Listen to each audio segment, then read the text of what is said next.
Hi guys, here is my content for today. Noong Sabado, pagkatapos ng programa, may nagtanong sa akin, "Puli ka na Sir Bry?"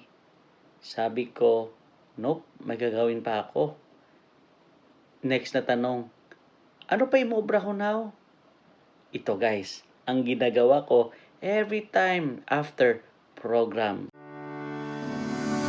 Yes guys, nagliligpit ng mga upuan, electric fan at technical equipments. Salamat nga pala sa ilang taong tumulong kahit sa pag-stock lang ng upuan. At least, nabawasan ng kaunti ang gawain ko. Sabi ng iba, madali at komportable lang daw trabaho ko. Hindi siya madali pero hindi rin siya ganun kahirap. Nakakapagod pero as long ini-enjoy mo lang ang ginagawa mo, talagang matatapos mo. Yes po, may office work po ako. Pero sa assigned task ko, hindi mawawala ang paggamit ng lakas at pawis sa gawain ko. Kaya sa mga nagtataka o mga taong mausisa dyan, ito po ang ginagawa ko every time may event sa gym.